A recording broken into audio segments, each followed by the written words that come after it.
Comment un simple minéral peut garder votre maison fraîche pendant des heures?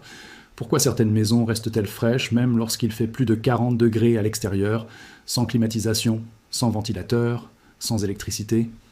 La réponse ne vient ni d'une technologie complexe, ni d'un système coûteux. Elle vient d'un minéral que vous avez probablement déjà sous les pieds ou dans vos murs sans le savoir. Un minéral utilisé depuis des milliers d'années, capable d'absorber la chaleur, de la retenir puis de la relâcher lentement, bien après le coucher du soleil. Aujourd'hui, on vous montre exactement comment il fonctionne et comment vous pouvez l'utiliser chez vous. Dans cette vidéo, vous allez découvrir ce qu'est ce minéral, pourquoi il agit comme un régulateur thermique naturel, et dans quel cas il fonctionne vraiment. Vous allez aussi comprendre pourquoi tant de maisons modernes chauffent trop vite, alors que des constructions traditionnelles, bien plus simples, restent fraîches naturellement. Ce n'est pas de la magie, c'est de la physique appliquée à l'architecture. Et à la fin de cette vidéo, vous saurez précisément comment reproduire ce principe chez vous, avec des matériaux courants et accessibles. Avant de parler du minéral, il faut comprendre pourquoi une maison prend la chaleur. Un bâtiment chauffe principalement par 3 voies. Le rayonnement solaire à travers le toit et les murs, la conduction thermique à travers les matériaux, et l'air chaud qui entre par les ouvertures. Plus un matériau conduit vite la chaleur, plus l'intérieur chauffe rapidement. C'est le cas du béton fin, de la tôle ou du verre non protégé. A l'inverse, certains matériaux ralentissent ce transfert. Ils ne bloquent pas la chaleur, mais ils la retardent. C'est exactement ce que fait notre minéral. Le minéral dont on parle, c'est l'argile. Pas une roche rare, pas un produit exotique. Une matière que l'on trouve presque partout dans le sol, utilisée depuis l'Antiquité pour construire des habitations en Égypte, en Mésopotamie, en Afrique du Nord et en Amérique du Sud. L'argile est composée de particules minérales très fines, capables de retenir l'eau et la chaleur d'une manière particulière. Cette structure microscopique est la clé de tout ce qui va suivre. La première propriété importante de l'argile s'appelle l'inertie thermique. Un matériau à forte inertie absorbe la chaleur lentement pendant la journée, puis la restitue lentement pendant la nuit. Concrètement, un mur en argile massif peut mettre plusieurs heures avant que la chaleur extérieure n'atteigne l'intérieur. Résultat, au moment où il fait le plus chaud dehors, l'intérieur reste encore frais, et quand la température baisse le soir, le mur commence tout juste à relâcher la chaleur qu'il a stockée plus tôt. C'est un décalage thermique, un peu comme un retard volontaire dans la transmission de la chaleur. La deuxième propriété, souvent méconnue, c'est la capacité hygroscopique. L'argile absorbe l'humidité de l'air ambiant, puis la relâche progressivement. Ce cycle d'absorption et de relâchement consomme de l'énergie thermique, un principe proche de l'évaporation. Quand l'humidité s'évapore lentement d'un mur en argile, elle emporte une partie de la chaleur avec elle. C'est le même principe physique qui explique pourquoi votre peau se rafraîchit quand la sueur s'évapore. L'argile fait cela à l'échelle d'un mur entier. Dans les régions chaudes et sèches, les habitations traditionnelles en pisé, en torchis ou en adobe utilisaient des murs très épais, parfois de 40 à 60 cm. Cette épaisseur maximisait l'inertie thermique. Le jour, le mur absorbait la chaleur extérieure. La nuit, il la relâchait vers l'extérieur, refroidi par l'air nocturne plus frais. Ce cycle se répétait chaque jour, créant une température intérieure stable, souvent plusieurs degrés en dessous de la température extérieure maximale. Le béton et la brique cuite ont aussi une certaine inertie thermique, mais leur comportement diffère.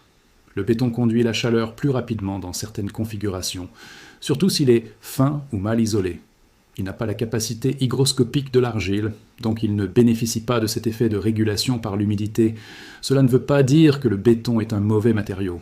Cela veut dire qu'il fonctionne différemment et qu'il a besoin d'être combiné à une isolation thermique adaptée pour offrir un confort similaire.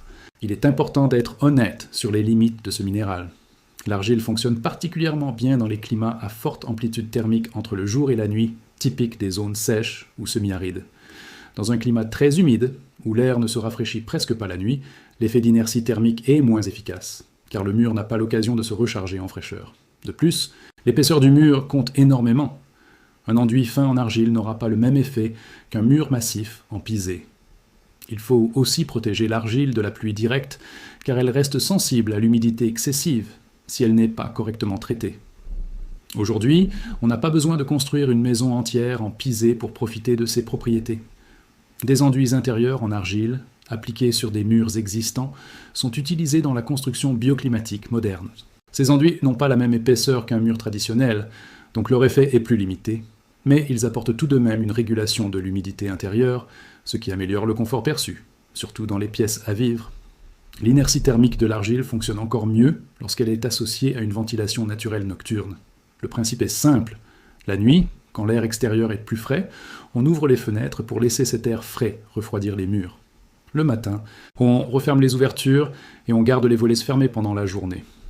Les murs, déjà refroidis pendant la nuit, absorbent alors la chaleur de la journée plus longtemps avant de la transmettre à l'intérieur. Cette combinaison entre matériaux et comportements d'usage est souvent plus importante que le matériau seul.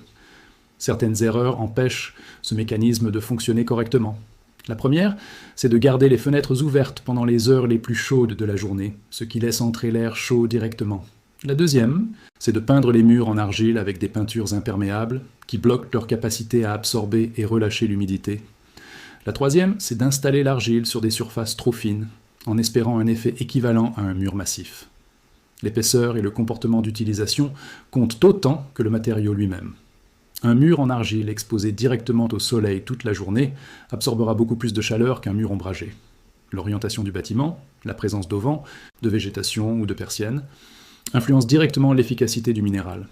Un mur en argile protégé du soleil direct par une avancée de toit, par exemple, chauffera beaucoup moins vite qu'un mur exposé en plein sud sans protection. Le matériau seul ne suffit jamais. L'architecture globale du bâtiment détermine son efficacité réelle. Voici comment s'en inspirer avec des moyens simples. Premièrement, un enduit d'argile appliqué sur un mur intérieur existant peut améliorer la régulation de l'humidité d'une pièce, surtout dans une chambre ou un salon. Deuxièmement, des pots en terre cuite remplis d'eau, placés dans une pièce bien ventilée, reproduisent à petite échelle le principe d'évaporation, sans prétendre remplacer un mur massif. Troisièmement, des carreaux ou dalles en terre cuite au sol peuvent absorber la chaleur de la journée et rester frais au toucher plus longtemps que du carrelage classique dans certaines conditions. Ces solutions ne remplacent pas une rénovation complète, mais elles s'inscrivent dans la même logique physique. Pour résumer les actions concrètes que vous pouvez appliquer chez vous, fermez les fenêtres et les volets pendant les heures les plus chaudes de la journée. Ouvrez-les la nuit pour laisser l'air frais recharger l'inertie thermique de vos murs. Si vous rénovez une pièce, envisagez un enduit d'argile plutôt qu'une peinture imperméable, surtout dans les climats secs à forte amplitude thermique. Protégez les surfaces en argile de la pluie directe et de l'humidité excessive. Et surtout, adaptez chaque solution à votre climat local. Ce qui fonctionne dans une région chaude et sèche ne donnera pas les mêmes résultats dans une région humide toute l'année. L'argile n'est pas une solution miracle. C'est un minéral qui suit des principes physiques précis. Inertie thermique et régulation hygroscopique. Utilisé intelligemment, avec la bonne épaisseur, la bonne orientation et associé à une ventilation nocturne adaptée, il peut réellement contribuer à garder une maison plus fraîche pendant les heures les plus chaudes de la journée. Ce n'était pas magique. C'est de la physique appliquée depuis des millénaires, redécouverte aujourd'hui par l'architecture bioclimatique moderne. Nous vous invitons à expérimenter ces idées chez vous, de façon prudente et progressive, en les adaptant à votre climat et à votre type de logement. Si cette vidéo vous a plu, abonnez-vous à Refroidissement Caché pour découvrir davantage de solutions intelligentes afin de garder votre maison fraîche et d'économiser de l'énergie.